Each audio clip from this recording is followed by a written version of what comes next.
Yes, Hare Krishna, everyone. Please accept my humble obeisances. All glories to Srila Prabhupada. So, in today's session, I would like to give an introduction to Tattva Sandarbha. So, basically, Sandarbhas are written by Śrī Jīva Gosvāmi. Jiva Gosvami has written many books, and among them, the major treatise or the major his contribution was his Sandarbhas. So, in this session, I would just like to give some brief introduction about what are Sandarbhas and why Jiva Goswami thought there was a need to write the Sandarbhas, and uh, how understanding the Sandarbhas enhances our grasp or our uh, way of understanding the Shastras. So, how it enhances. So we will see different aspects of why should we read Sandarbhas and how it is so much important in our lives as a Gauḍīya Vaisṇava. So first of all, there are totally six Sandarbhas. So Jiva Goswami has written six Sandarbhas. The Sandarbha starts with Tattva Sandarbha. Then the second Sandarbha is called Bhagavat Sandarbha. The third Sandarbha is called Paramatma Sandarbha. And the fourth Sandarbha is Krishna Sandarbha. And then Bhakti Sandarbha and Preeti Sandarbha. So these are all the names of the six Sandarbhas. So starting from today, I will be conducting some classes.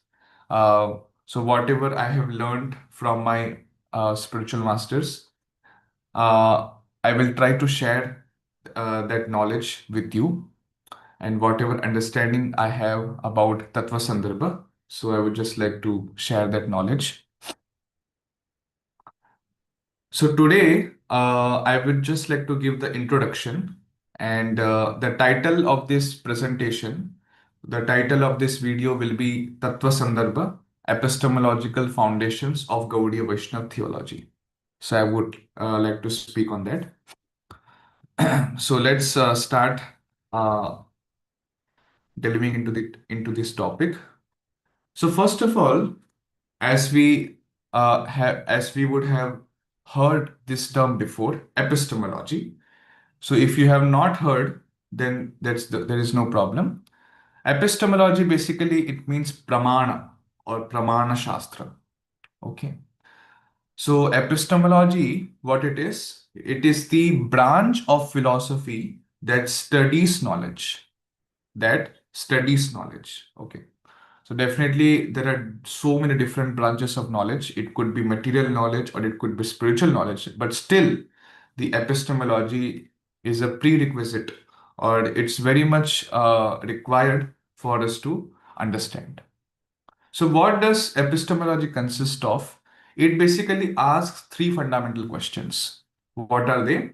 What is the knowledge? Okay, the very first question. What is the knowledge? What do we want to know? And how that knowledge is obtained.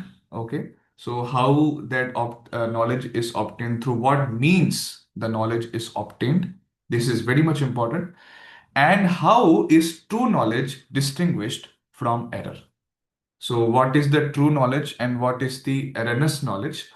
So that distinction we should have, and that's what epistemology does. It gives the distinction. It gives the true knowledge distinguished from the error. Okay.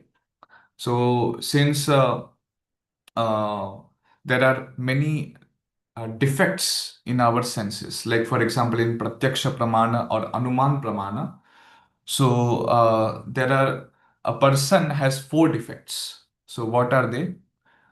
Brahma, pramada, vipralipsa, karna patava. So to commit mistakes and the propensity of cheating others. Okay, in that way, there are totally four defects of a human person. So that's why it is very much important that we get to know the true knowledge distinguished from the error. Otherwise, our knowledge will be anointed with samshaya. Okay, it will be anointed with samshaya, or it could be brahma. Yes, there could be confusion. There could be something which is wrong. Okay, completely improper. So that's why we have to understand the true knowledge. Okay. So that's what epistemology does. In Indian philosophy, what is the terminology given for epistemology? That is pramana shastra. Okay.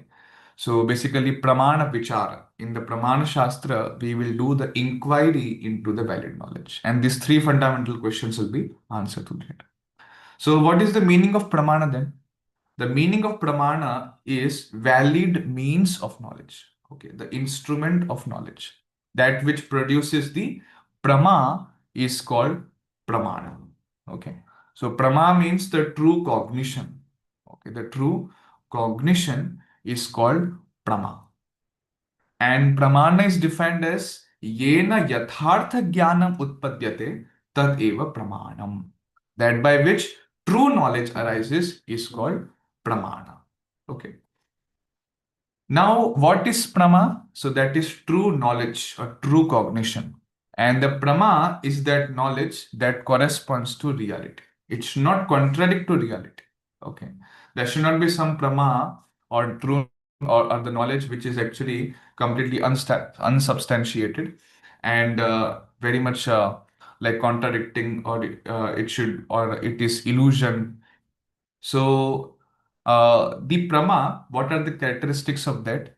It is non-contradicted.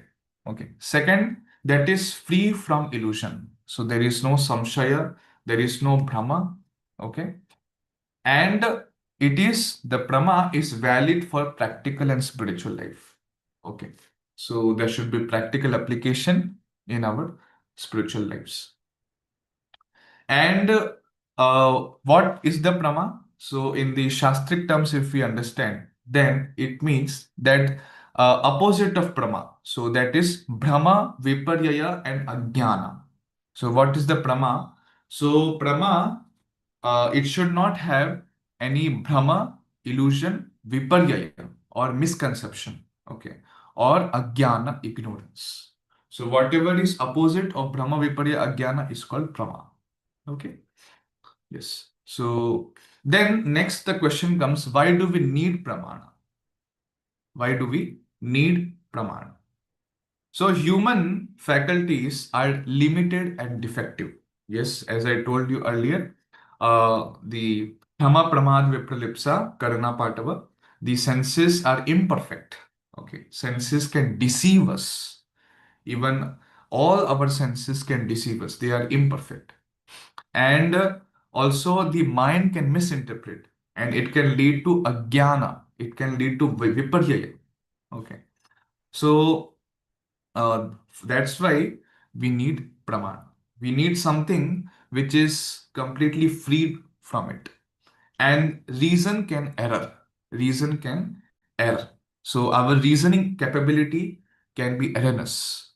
Yes, whatever, if we use Anuman Praman, or if we use some inference in that way, so our reasoning capability is very much erroneous because it is dependent on the senses in what we perceive. So that's why without pramana, knowledge becomes subjective and truth becomes opinion based. Okay. So because each person will have its own way of seeing things, and already the senses are very much defective. So if we don't have pramana, then truth will become like many branched, and it will be based on a person's personal opinion. Therefore, a reliable standard of knowledge is required, and that's what is the so pramana protects the knowledge from arbitrariness. Okay, because without pramana, knowledge becomes subjective, and they can have their own opinions. That's why pramana sets the standard. Okay, it sets the standard and it protects the knowledge from its trueness. Okay. Then next is pramana in Indian darshan. Okay, pramana in Indian darshan. Now, if you see in all of the Indian darshan, there are Shat darshan, 6 darshanas are there. So I will enumerate them eventually. All Indian philosophical systems. So all Indian philosophical systems, all the darshana philosophy, it always begins with the discussion of pramana. So before we delve into anything tattva or reality or prameya, we must ask. So one must ask, how can reality be known at all? So what is the way through which we are knowing the reality or some prameya, some tattva? Okay. So because you cannot deny tattva. You cannot deny tattva. Um, in this world, so every object, you see, so every object is a tattva. Okay. So now the question comes, how the reality can be known at all? What is the means? So that's why thus pramana precedes prameya. So that is what pramana does. It is the instrument of knowledge and it precedes the prameya, the object of knowledge. Now, what are the common types of pramana? The common types of pramana, which is usually accepted by the Indian philosophical systems, they are pratyaksha, anumana, and shabda. Okay, and there could be uh, some more elaborations or some additional pramanas based on the different schools' opinion. Okay, but they will be accepted within pratyaksha, anuman, shabda only. But there could be some different other pramanas also, some sub-pramanas. There could be arthapatti or arthapatti or aitihya or cheshta. And there are so many such pramanas which are inclusive. Okay, so which are inclusive among the 3 pramanas. So different schools, they accept different pramanas. Now, why Shabda is central in Tattva Sandarbha? So in the Tattva Sandarbha, which is named as the epistemological and ontological discussion is happening there. Okay. So in that, Śabda-pramāṇa is very much central. Okay. It's the Śabda-pramāṇa is the central basis for understanding the Tattva. Tattva is the supreme reality. Okay. Or in the Tattva, so we are understanding the absolute reality. So what is that? So absolute reality is transcendental and beyond senses and mind. Okay. So that's why if the absolute reality, the tattva, if it is transcendental and beyond senses and mind, so then therefore pratyaksha and anumana are insufficient. Yes, because they are dependent on the senses. Anumana, even for inference, we need the help of pratyaksha. So pratyaksha is only defective, then of course anuman will also be defective. So, Śabda-pramāṇa, especially Bhagavad Shabda or Bhagavad Purāṇa, alone can reveal Tattva. So, in Tattva Sandarbha, this is very much established, and in the in the upcoming classes, I will be definitely discussing on how Bhagavad Purāṇa is the highest Pramana. So, Tattva is known only through Shastra Chakshu, the absolute reality, the Supreme Lord, and His energies. So we can know only through Shastra Chakshu. Now, what is Shastra as Pramana? So, Shastra, first of all, is not human speculation. Okay, it's apaurushaya. Apaurushaya means it's not spoken by any mortal being or any human origin. So, a person with 4 defects, not like that. The Shastra is freed from defects of perception and reasoning. It's freed from 4 defects. And in Tattva Sandarbha, what is accepted as Śabda-pramāṇa, Śrīmad Bhāgavata Purāṇa is established as the highest pramana. And all the other pramanas, they are uh, subservient to it. Okay. So it is established as highest pramana, Śrīmad Bhāgavatam. Going forward, so that the next point I would like to explain, that is the role of pramana in understanding Shastra. Now, what is the role of pramana in understanding it? So, pramana ensures correct interpretation, protection from distortion, and unity of meaning. So as I told you before, if the pramana is not there, then the knowledge will become it will become subjective, or it will be just based on the person's own opinion. So that's what. So that will be very much defective. It will not. It will not. It will lead to confusion. It will lead to ajnana, viparya. So that's why pramana guides us how to do the correct interpretation. The correct interpretation, it will ensure, okay, and it will protect from any such distortion, because because of the ways and the actuality of true knowledge exists. Okay, so the way is proper, the instrument of understanding the knowledge is proper. That's why there will be the unity of meaning also. And without pramana, scripture becomes open to arbitrary interpretation or many such interpretations.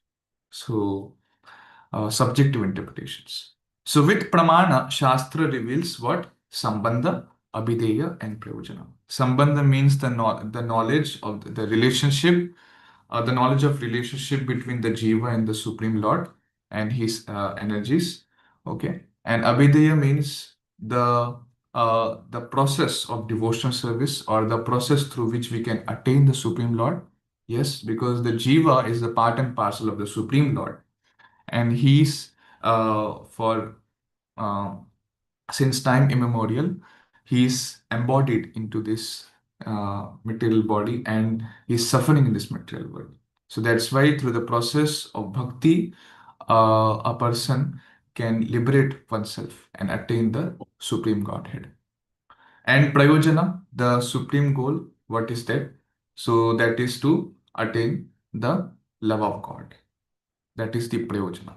So Shastra reveals these all three with pramana. Okay. And pramana and practice, bhakti. So how pramana is very much important in our devotional lives. So right practice depends on right understanding. Okay. Whatever, if we are practicing, what if we are following some process of bhakti, or it could be some other process, it should be very much it should be aligned on right understanding. So right understanding comes only from Shastras. So if the Shastra, if the our understanding is only not right, then the practice will not also is also wrong, and the prayojana which we want to attain through practice will not be attained. So that's why if we try to practice bhakti but without pramana, without understanding the knowledge, so without understanding the Shastras, so what it becomes? So bhakti becomes like very much sahaji, or very much sentimental. Okay. So sentimentalism is it comes, and the bhakti becomes misguided. Okay. So that's why the bhakti should be governed by the Shastras. It should not be uh, very much uh, like a person whatever he wants to do, or from wherever he wants to get the knowledge. So that should not be the bhakti should not be practiced in that way. It should be very much based on Shastras. Therefore, Shravana. So there are 9 limbs of bhakti. Shravana Kirtanam, Vishnu Smaranam Padasevanam, Archanam Vandanam Dasyam Sakyam Atmanivedanam. These are the 9 limbs of bhakti. And the very first limb of bhakti is Shravanam. So what is Shravanam? So Shravanam is a very important concept in bhakti. In further classes, I will explain this. And Shravana is we hear we hear the Shastras. Okay, we understand the Shastras. So that is what is called Shravana. And that is the very first limb of Bhakti. So this gives us the understanding that Bhakti should be governed by the scriptures. Otherwise, it will just create disturbance in society. Shruti Smriti Purana Adi Pancharatrim Vidhim Vina Ekantiki Harir Bhaktir Utpadya Kalpate. So it is told by Srila Rupa Goswami that if we don't perform devotional service governed by Shruti Smriti Purana, then this Ekantiki Bhakti will just create Utpadeva Kalpate. It will result in the disturbance in society. Okay. So going further, and completing our the preface or the foundation of why do we actually need pramana. Yes. So after this, I would just like to give some background about Tattva Sandarbha. So a human person is always very much anxious to know. Yes. That is a human instinct actually. Starting from the birth, this instinct to know, to have some jigyasa or the will to know is one of the most powerful and sustaining instincts in human beings. You see, that jigyasa could be of anything actually. That jigyasa could be of any subject matter. It could be of spiritual subject matter, it could be of material subject matter. But the jigyasa is there always. And that instinct begins at birth and develops as Atma Jnana and Vishaya Jnana. Okay. So Atma Jnana means the self-awareness of who am I and what is the relationship between me and others. Okay. And why am I here? And many such self-awareness. So, and what is the other jnana? That is Vishaya Jnana, the objects or the external awareness through which I am surrounded or through which I am interacting.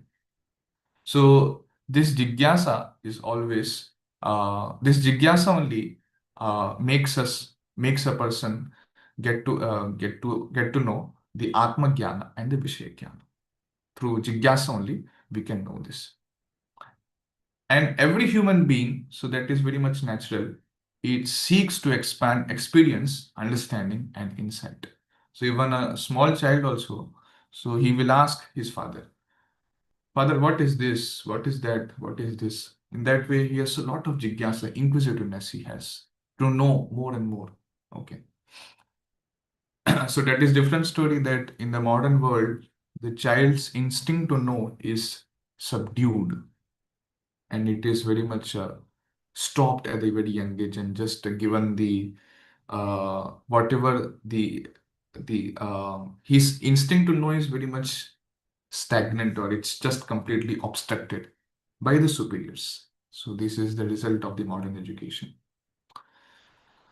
So that's why the current modern era, the children, eventually they are not able to like have that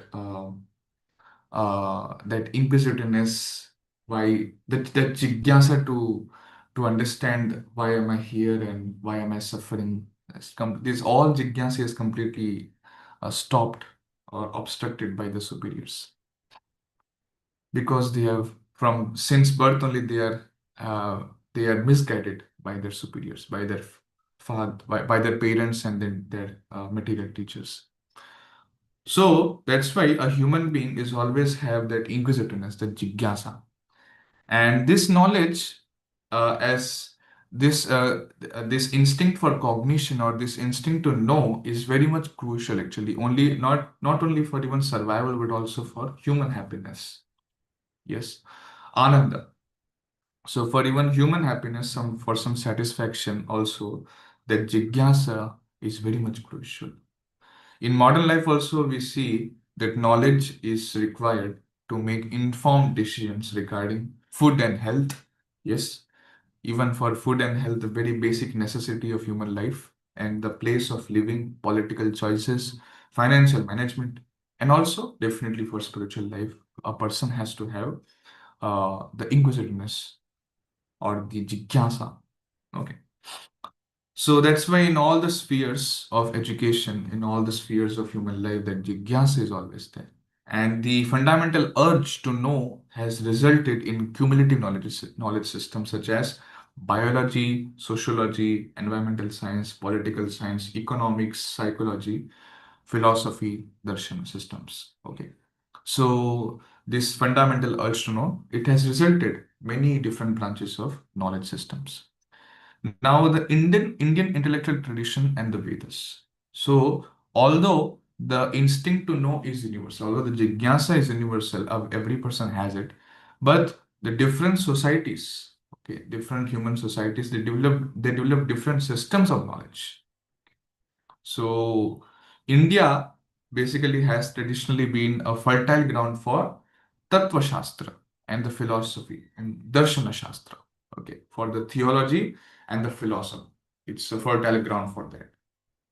And the Vedas, they contain the seeds for numerous philosophical systems. So in India, basically there are six darshanas, Shat Darshana, and the Vedas they contain the seeds of many different such type of the emergence of different branches of Indian philosophical systems. Yes. Next, the classification of Indian philosophical schools. This is very much important. So we have to, there are many Indian philosophical schools and how they are classified. So they are mainly divided into two groups, Astika and Nastika.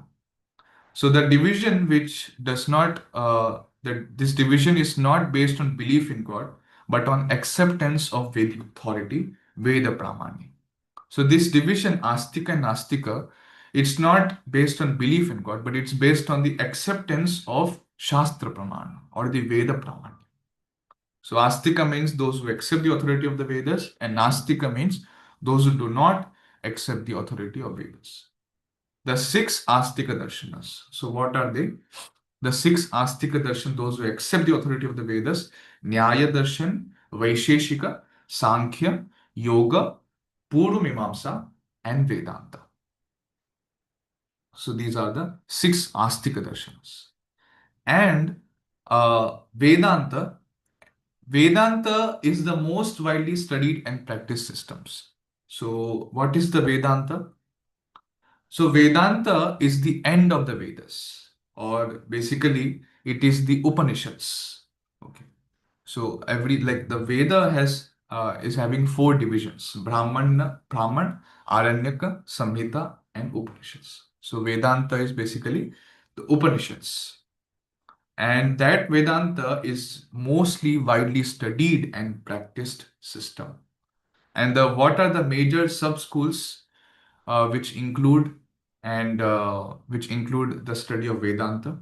So there are many. Every sampradaya has his own commentary on also the Vedanta Sutra. So Vedanta Sutra is written by Srila Vyasadeva, and it is the end of knowledge, or this the essence of knowledge. So Advaita Vedanta, as it is systematized by Sri Shankaracharya, and Vaishnava Vedanta, that is within which lies Gauḍīya Vaishnavism. So Vaishnava Vedanta is having many different sampradayas are there who have written commentaries on Vedanta Sutra. And Gauḍīya Vaishnavism, Gauḍīya Vaishnavism also, Gauḍīya Vaishnavism, it also, that sampradaya is also having the commentary on Vedanta Sutra known as Govinda Bhashyam, written by Sri Baladev Vidyabhushan. So Gaudiya Vaishnavism is also known as Chaitanya Vaishnavism or Bengali Vaishnavism because it was originated in Bengal area. That's why it is known as Bengali Vaishnavism. And it is the youngest Vaishnava tradition and has attracted significant attention from Western scholars. So the Chaitanya Vaishnavism, it's very much youngest Vaishnava, the latest tradition. So, latest Vaishnav tradition, which has attracted like so many from even Westerners also they are attracted to this Gaudiya Vaishnavism, especially through the mercy of Srila Prabhupada. And yes, so going further, Chaitanya Mahaprabhu and the six Goswamis. That's why if we want to understand the Gaudiya literature or the Gaudiya Vaishnavism, then we have to have some introduction to Chaitanya Mahaprabhu and six Goswamis. Gaudiya Vaishnavism was founded by Sri Chaitanya Mahaprabhu, and its theology was developed through the collective effort of the six Goswamis of Vrindavan. So the six Goswamis were they were ordered by Chaitanya Mahaprabhu to write books on Vaishnava theology, on the Gaudiya Vaishnava theology. And those six Goswamis were Sanatana Goswami, Rupa Goswami, Raghunath Das Goswami, Gopal Bhatt Goswami, Raghunath Bhatta Goswami, and Śrī Jīva Gosvāmi. So these were the six Goswamis. So the Gaudiya Vaishnava theology was developed under the guidance of these six Goswamis.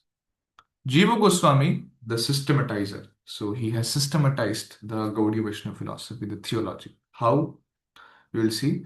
Srila Jiva Goswami was the youngest and most prolific of the six Goswamis, and he systematized the teachings of Śrī Chaitanya Mahaprabhu.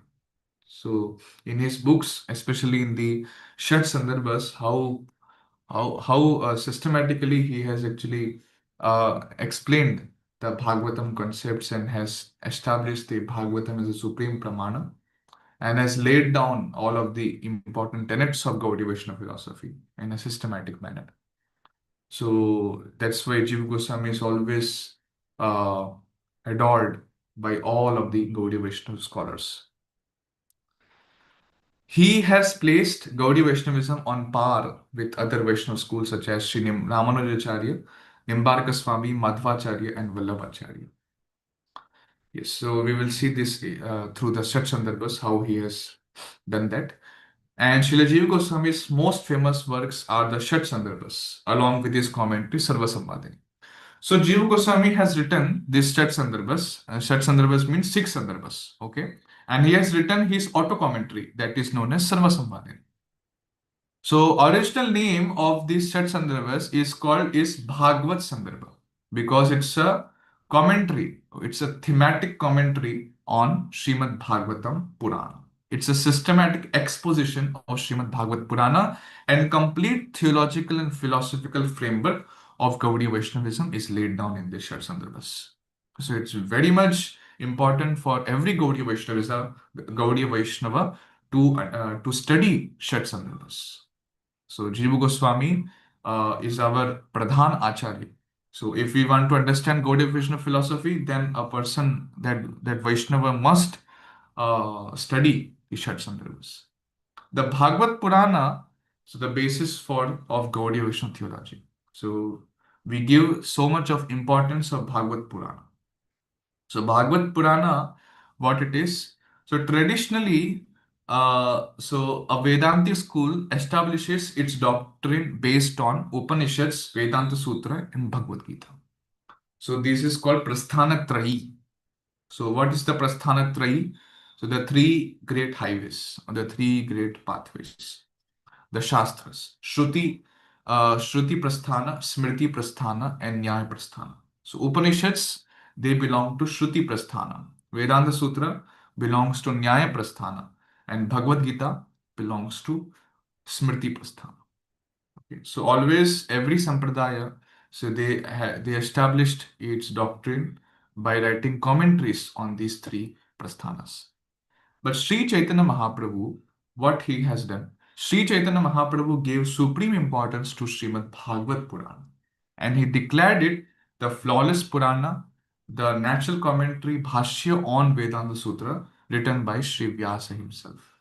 So Bhagavad Purana is commentary by Vyasa Dev himself on Vedanta Sutra, and he has given eventually in the Anucheda, in Tattva Sandarbha, we will see how Jiva Goswami systematically and with all different nuances, so with all different viewpoints and many pramanas, substantiating pramanas, he establishes that how Bhagavad Purana is the supreme and supreme pramana, the highest pramana, and the flawless Purana.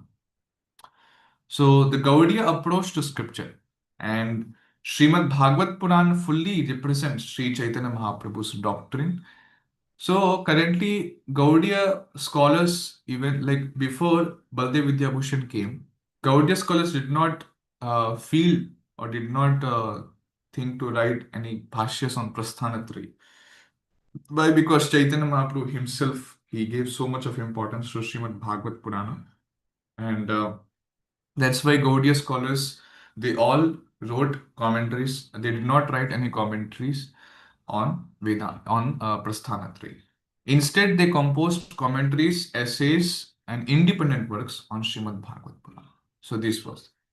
But eventually, Baldev Vidyabhushan, he wrote commentary on Vedanta Sutra because of the society, the disturbance in society, and there was a need actually in the society. So that time there was such type of um, um, some disturbance that the people were telling that the sampradaya, to make it more auth- to authenticate the sampradaya. The authenticity of the sampradaya lies only when any acharya or the main proponent of that philosophy of that Gaudiya Vaishnava sampradaya has written commentary on Prasthanatraya.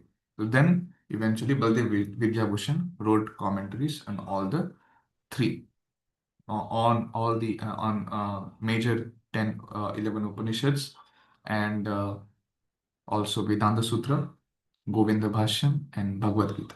Bhagavad Gita commentary, other Gaudiya Vaishnavacharyas also have written, but for the other two, Baldev Vidyabhushan has written. So Jiva Goswami went further and he declared in Tattva Sandarbha, Anucheda 27, that in Anucheda means a paragraph. Anucheda means a paragraph. So there are many in Tattva, in Sandarbha, there are Anuchedas or paragraphs where the topics or the concepts are explained. So investigation should focus exclusively on Śrīmad Bhāgavata to determine, free from contradiction, the ultimate value, Parama Purushartha for human beings. So that's why Śrīmad Bhāgavatam should be consulted always, and the investigation should focus exclusively on that. And so that the ultimate value, the Parama Purushartha, can be known. The Parama Purushartha, what it is? The Parama Purushartha is that is to get the love of God, Krishna Prema. So that is the Parama Purushartha for human beings, to get out of this material world and to attain the God. So to facilitate this, to attain Parama Purushartha, Śrīmad Bhāgavatam should be the primary focus, and everyone should just always study the they should always study Śrīmad Bhāgavatam. Meaning of Sandarbha. So after concluding this, that eventually we will also study how Śrīmad Bhāgavatam is considered to be the highest pramana, and how Jiva Goswami tells about how he substantiates it. So before we get into the Sandarbha study, it is important to know what is the meaning of Sandarbha.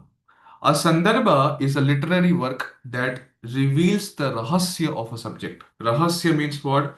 Confidential meaning. So it reveals that. Yes, that is the meaning of Sandarbha.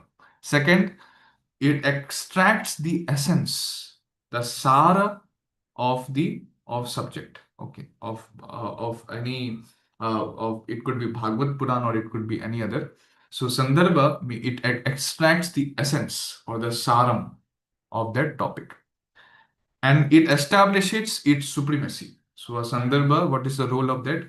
It will establishes the supremacy on which the topic, on which the Sandarbhas are based, on the book which Sandarbhas are based, and systematically elaborates its teachings. So that is what Sandarbha does.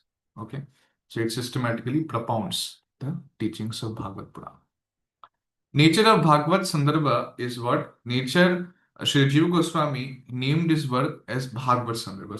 So these 6 Sandarbhas are known as Bhagavad Sandarbha, collectively known as Bhagavad Sandarbha. And it is an independent essay, a systematic, elaborate analysis of Śrīmad Bhāgavata Purāṇa. So based on theme, he has written the Sandarbha, the themes of Bhagavad Purāṇa. Based on that, he has elaborated on that. It is not a continuous verse by verse commentary, not like that, which is usually seen in other by the other commentators, but it is the thematic compilation or the systematic and elaborate analysis. So rather, it explains selected verses to bring out the Tatparya of Bhagavad. Okay, and it could be considered as a PhD thesis of Śrī Jīva Gosvāmi and Bhagavad Purāṇa. And Śrī Jīva also wrote Krama Sandarbha. So Jīva Goswami has also written Krama Sandarbha, which is a running commentary on entire Bhagavata Purāṇa. Now, why they are called Ṣaṭ Sandarbhas? Because it consists of 6 treatises. Those are Tattva Sandarbha, Bhagavat Sandarbha, Paramatma Sandarbha, Krishna Sandarbha, Bhakti Sandarbha, and Priti Sandarbha. Okay. And the Sarva Samvadini. So, Sarva Samvadini is a self-commentary by Śrī Jīva Gosvāmi, and it supplements the first 4 Sandarbhas, clarifies points that were ambiguous, brief, and left unexplained. So, why Sarva Samvadini, the auto commentary, was written? To explain or to clarify the points which could be ambiguous or which could have multiple interpretations, and any which would require more elaboration, and which were left unexplained. So that's why Sarva Samvadini was written, and actually it supplements the first 4 Sandarbhas. So Sri Vyasadeva and the culmination of revelation. Sri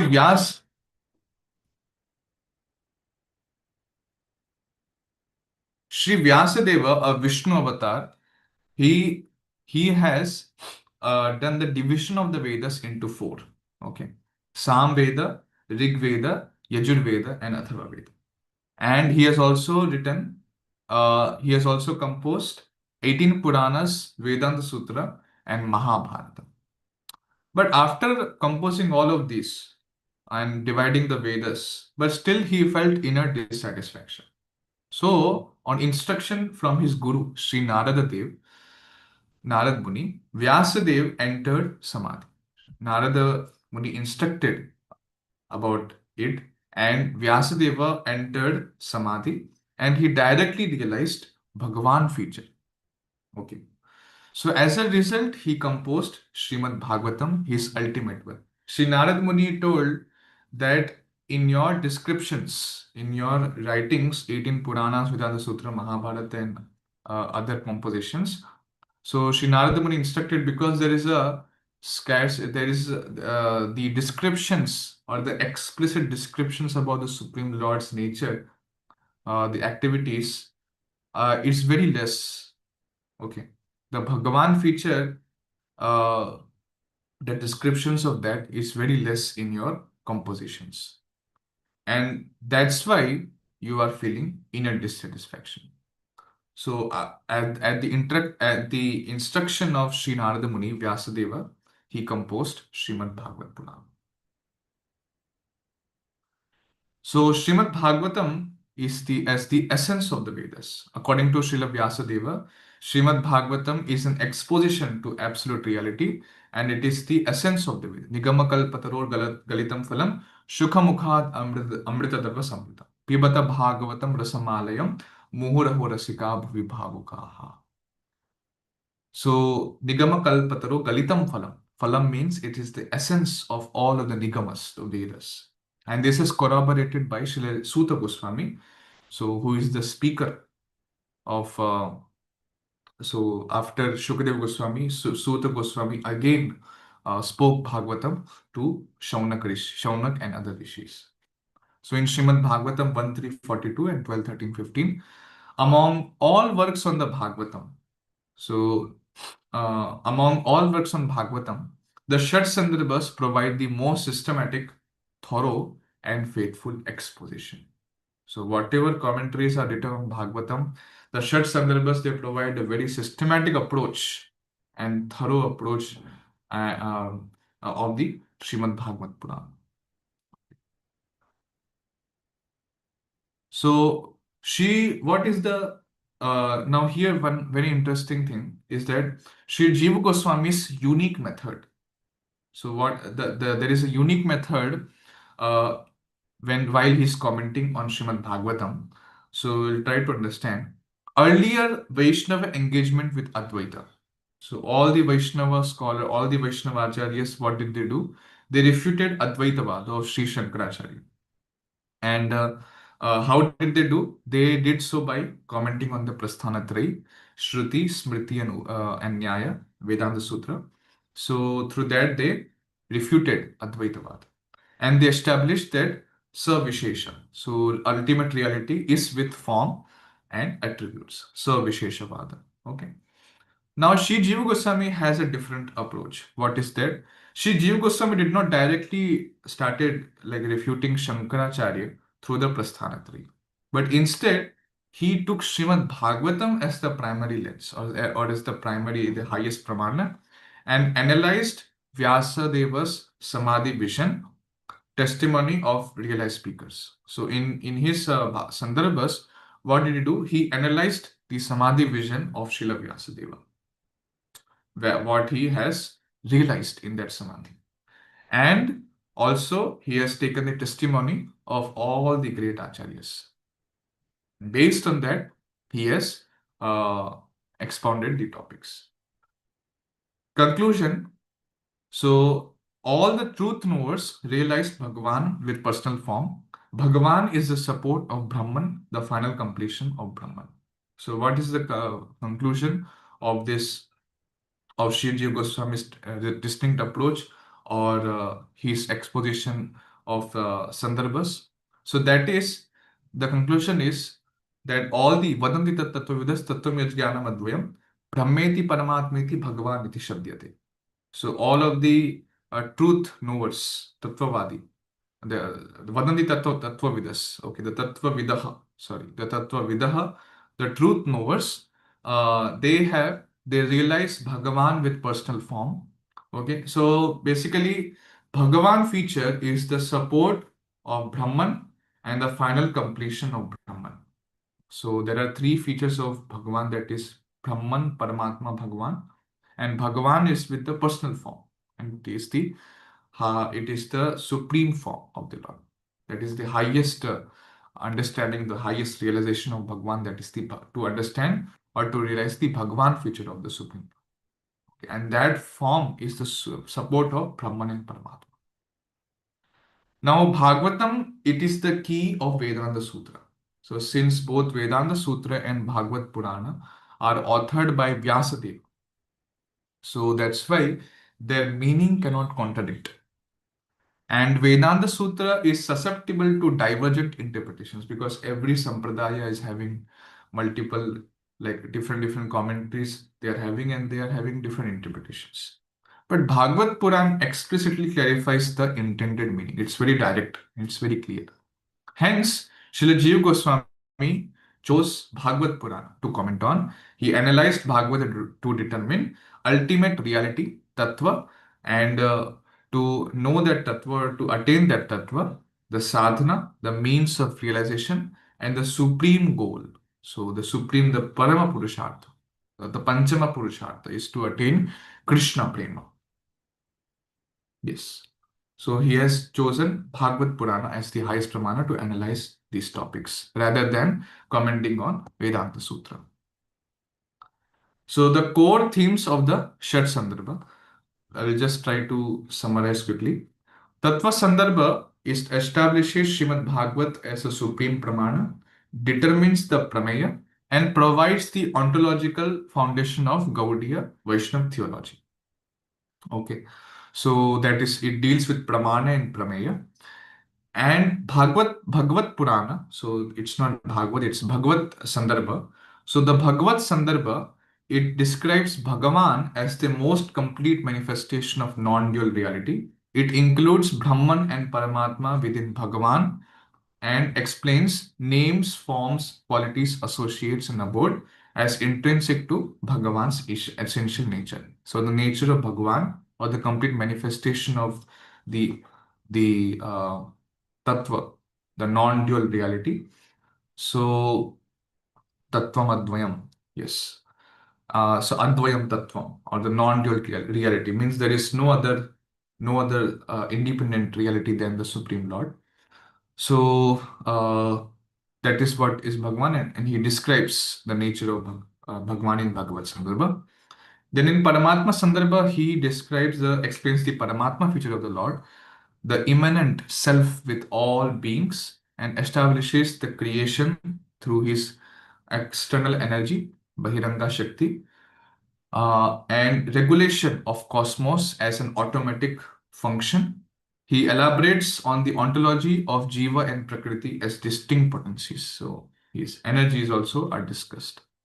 In Krishna Sandarbha, he tells Sri Krishna as Swayam Bhagavan and defines Swayam Bhagavan as the original, complete, all-encompassing absolute and source of all the other divine manifestations. So Sri Krishna is Amshi and all other are Amshas. Okay. So Avatari and Avataras. And Bhakti Sandarbha, Jiva Goswami defines Shuddha Bhakti. Its nature, the means of reception and distinction from mixed devotion. So the devotion which is mixture of jnana and karma. So how he defines a Shuddha Bhakti which is distinct from the mixed devotion. Okay, and what is its nature? And he establishes that Bhakti alone is the most effective sadhana to attain the Panchama Purushartha and superior to all other parts. So the Jnana Karma, all other paths, the Shuddha Bhakti is the topmost. And the Preeti Sandarbha, it establishes the Preeti or the divine love as the ultimate goal, Parama Purushartha. And he concludes, only Preeti or divine love leads to the full realization, full self-realization, Atma Sakshatkar. Only that leads to that. And it leads to Paramananda or the attainment of Supreme Godhead, Supreme Bliss. So, the Jiva, when he goes to when he attains the Supreme Godhead, okay, so when he attains Krishna Prema, he experiences the Paramananda, Supreme Bliss. Yes. So, with this, I would like to conclude here. And in my next presentation, I will try to give more details of what I would like to give some outline of the Tattva Sandarbha. So in Tattva Sandarbha, in which Anucheda or which a group of Anucheda, which portion of Anuchedas deals with what topic. So in the next class, I will try to explain that. Yeah. So with this, I would like to conclude here. Thank you very much. Yeah. Hare Krishna.